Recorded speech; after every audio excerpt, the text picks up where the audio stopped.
કેમ છો બાળકો? મજામાં ને? શિવા ઇન્ટરનેશનલ સ્કૂલ ઇકબાગઢમાં તમારા બધાનું હાર્દિક સ્વાગત છે. તો આજે આપણે તમારા અંગ્રેજીના અંદર બીજી આગળની એક્ટિવિટીઓ જોઈશું. ઓકે, તો ચાલો તમારી અંગ્રેજીની બુક નીકાળો. તો અહીંયા તમારે કેમલ વિશે કે લાયન વિશે લખવાનું છે. ઓકે, હવે આગળ work in pair. Answer the question yes no. Can the camel store food in its stomach? So no. Can the camel walk easily on the hot sand? So yes. Are there thorns burst in the desert? So yes. Can the lion drink 200 bottles of water at one time? So no. Is lion ready to go with a camel? So no. Who can eat a lot of food of one time? કોણ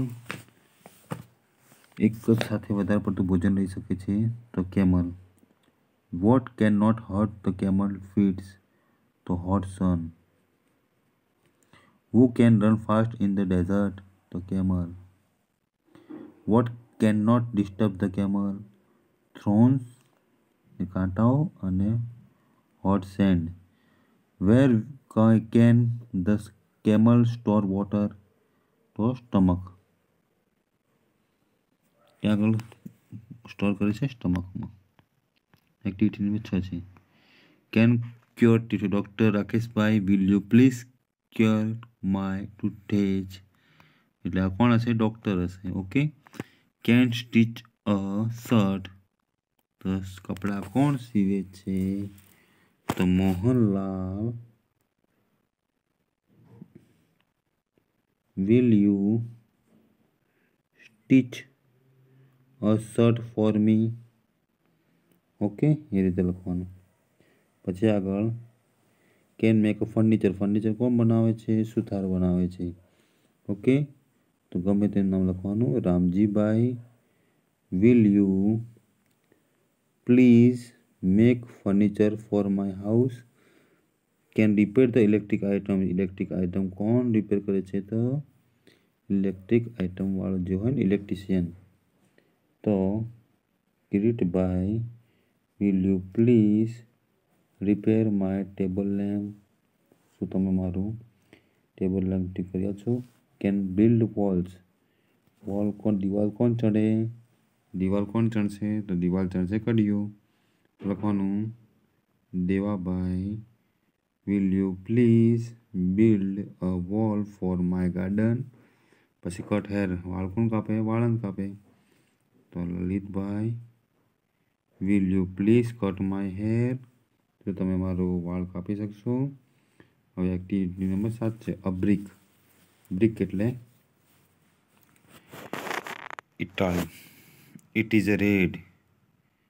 it is heavy. I can build a wall with it.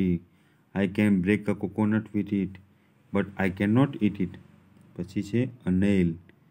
Nail એટલે નખ. It made of iron. Nail એટલે ખીલી. I can hang pictures and clock on it, but I cannot hang clothes on it. Okay, it is a cup. તો કપનો શું કરવાનો છે use? It is made for glass. તે કાચનો બન્યો છે. I can drink tea in it. હું તેનાથી ચા પી શકું છું. But I cannot take both on it. Bath in it. હું તેનાથી નાહી શકતો નથી. એવી રીતે સીડી છે, ગ્લાસ છે, પછી કોસ્કો છે, થ્રેડ છે, હેમર છે એટલે હથોડી છે, કોમ્પ્યુટરનું છે, પછી છે sheet of paper, card paper છે. એ બધાનો ઉપયોગ કરીને અહીંયા વાક્યો બનાવવા છે અને તેમાં તમે શું નથી કરી શકતા તે લખવાનું છે. વાક્ય નીચેના વાક્યોને મોટેથી વાંચો ને સરખા ઉચ્ચારવાળા શબ્દો વચ્ચે લીટી કરો. શું કરવાનું છે? સરખા ઉચ્ચારવાળા શબ્દોના નીચે લીટી કરવાની છે. ઓકે, તો અહીંયા છે I. I am Madhav, my left eye is weak. અહીંયા આઈ પણ છે અને આ આઈ પણ છે. Do you know Punjabi Mehul, તો અહીંયા છે નો અને મેહુલ નો, આઈ ડોન્ટ નો, તો no. Go by a car Suresh, thank you so much, goodbye. બરોબર, તો અહીંયા છે બાય અને આ પણ બાય. પછી our principal was at the school for an hour. અહીંયા આ પણ અવર છે અને અહીંયા આ પણ અવર છે. ઓકે, પછી 8 ફ્રેન્ડ્સ એટ ઓલ્ડ એપલ, તો અહીંયા પણ એડ છે અને અહીંયા પણ એડ છે. We are at the Somnath temple, we can see the sea from here, તો આ સી છે અને આ પણ સી છે. ઓકે, પછી આઈ એટ 2 કચોરીસ, આઈ કેન ટેક 1 મોર 2. બરોબર, તો અહીંયા 2 છે અને અહીંયા પણ 2 છે. Come here, can you hear the call of cuckoo, come here, તો અહીંયા શું છે હિયર, અહીંયા હિયર છે અને અહીંયા પણ હિયર છે. This is a strong knot, I can not untie it, તો અહીંયા છે નોટ અને can not.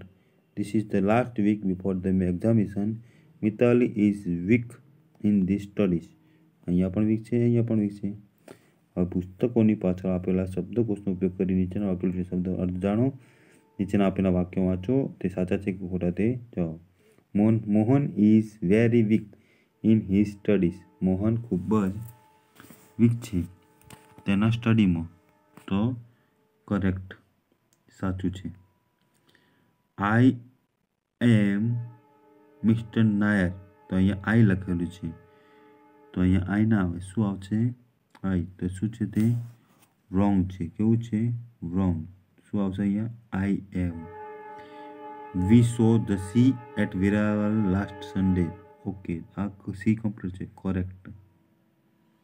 My hand are weak, week એટલે અઠવાડિયું, તો શું આવશે my hand are WEAK, weak આવશે. See you again Harsh, bye bye, bye bye, અહીંયા શું આવશે બાય બાય, આ નહીં આવે, શું આવશે BYE અને BYE, એટલે આ કેવું વાક્ય છે રોંગ વાક્ય છે. We can hear noise of not crowd, તો કરેક્ટ શબ્દ છે, હિયર એટલે સાંભળવું. ઓકે, આવી રીતના બધા શબ્દો છે એ તમારે જોઈ લેવાના છે. ઓકે, નવમી એક્ટિવિટી છે એ ગ્રુપમાં કરવાની છે. What can I do for me, I can build wall, I need your help, એવી રીતે. પછી ગ્રુપ એ અને ગ્રુપ બીમાં એક્ટિવિટી પાડવાની છે. પછી એક્ટિવિટી નંબર 10 છે recite and sing. I am a music man, I am the music man, I come from far away, હું ખૂબ દૂરથી આવ્યો છું. And I can play, and I can play. What can you play, તમે શું વગાડ્યું છે, તો આઈ પ્લે ધ પિયાનો, પ્લા પ્લા પિયાનો પિયાનો પિયાનો, પ્લા પ્લા piano piano piano. I am the music man, come from a far away. Okay, પછી આઈ am a music man, I come from far away, and I can play. What can you play, I play the big drum, બુમબડે બુમબડે બુમબડે બૂમ, બુમબડે બુમબડે બુમબડે બૂમ. પછી mister vaccine play his flute, આ વેક્સિન છે. Guiding the children on healthy road, no polio, no smallpox ever again, no more a child with any pain. Okay, આ રીતની બધી એક્ટિવિટી છે. તો ચલો બાળકો, અહીંયા આ પાઠ આપણે પૂરો કરીએ છીએ. અહીંયા આ યુનિટ પૂરું થાય છે. તમે બધા યુનિટ લખી દેજો. પોતાનું ધ્યાન રાખજો. જય હિન્દ.